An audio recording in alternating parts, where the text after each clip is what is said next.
হরে কৃষ্ণ। তো আজকে একাদশী, আর একাদশী রান্না করছি। একাদশী ছেলে বলেছে একাদশী করবে, সেই জন্য আজকে রান্না বান্না একটু বেশিই করছি।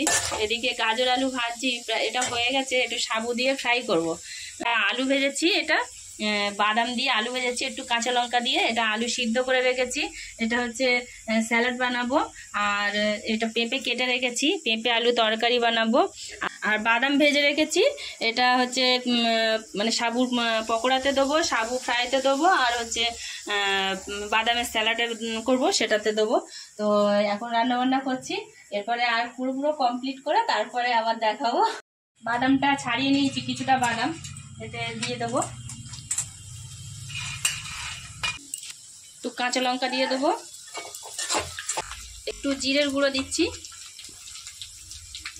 সব কিছুতে সন্দক লবণ ব্যবহার করব একাদশী। এটা ভাজা হয়ে গেছে, এবারে আমি সাবুটা দিয়ে দেবো এতে।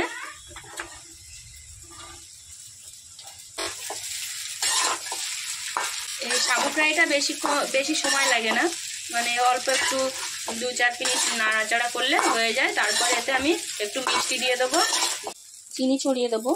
মানে এটা না একটু ঝাল আর একটু মিষ্টি মিষ্টি বেশি ভালো লাগে। আর একটু গোলমরিচের গুঁড়ো দেবো। ফ্রাইটা নামিয়ে নিয়েছি, এবার একটু সাবু পকোড়া বানাবো। তো সেই জন্য প্রথমে সাবু, তাতে সিদ্ধ আলু নিয়ে নিলাম, আর বাদামটা একটু রোস্ট করে, আর একটু গুঁড়ো, হালকা গুঁড়ো করে, মানে পুরো গুঁড়ো করিনি, হাফ গুঁড়ো করেছি, তা সেটা নিয়ে নিলাম। একটু লঙ্কা কুচি নিলাম, জিরের গুঁড়ো দিলাম, হালকা একটু চিনি দিলাম, আর একটু গোলমরিচের গুঁড়ো দেবো। সবকিছু দিয়েছি, এবার একটু হাত দিয়ে পুরো মাখানোর পরে মনে পড়ছে লবণ দেওয়া হয়নি, তাই একটু সন্দক লবণ দিয়ে দেবো। এবার এরকম একটু তেলের উপরে দিয়ে দেবো। তো এখন সাবুর পকোড়া ভাজছি। সাবুর পকোড়াটা এপিট ওপিট করে একটু লাল লাল করে ভেজে নিতে হবে, বানানো যায়। এই যে সাবু ফ্রাই, এটা সাবুর পকোড়া, সাবুর খিচুড়ি হয়। আমি আবার রাত্রে বেশিরভাগ একাদশীর দিন সাবুর পায়েসটা খাই। সাবুর পায়েসটা দিনের বেলা এসবগুলো খাই, আর রাত্রেবেলা সাবুর পায়েস। সাবুর পকোড়াটা হয়ে গেছে, এবারে একটু তরকারি বসাবো। পেঁপে আর সব একটা একটা করে কাটছি, আর একটা একটা করে করছি, মানে এখানে বসেই কাটছি আর করছি। তো সেই জন্য তাড়াতাড়ি হয়ে যায় আমার, একেবারে কেটে নিয়ে করতে গেলে অনেক দেরি হয়। আর সব কিছু আমি রান্না কিন্তু সানফ্লাওয়ার অয়েলেই করছি, মানে একাদশীর দিন সানফ্লাওয়ার অয়েল আর একটু মানে ঘি খাওয়া যায়, তা ঘিটা আমি খেতে পারি না, সেই জন্য সানফ্লাওয়ার অয়েল দিয়ে সব বানাচ্ছি। সবার শেষে তরকারিটা বানাবো। আগে একটু কাঁচা লঙ্কা দিয়ে দিলাম, তারপরে কেটে রাখা আলুগুলো দিয়ে দেবো। পেঁপে কেটে রেখেছি, আলু আর পেঁপে একসঙ্গে বানাবো। সন্দক লবণ দেবো একটু, লবণটা দিয়ে ভালো করে ভাজা ভাজা করে নেবো।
বাদাম গুঁড়োটা এবার দিয়ে দেবো তরকারিতে।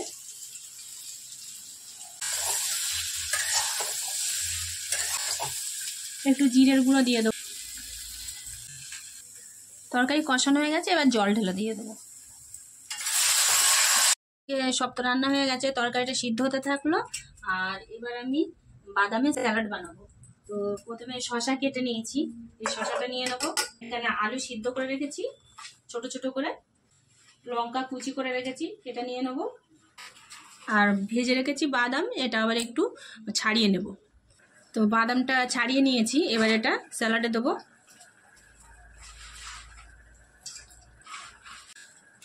গোলমরিচের গুঁড়ো দেবো, সন্দ লবণ দেবো, গন্ধরাজ লেবু আছে,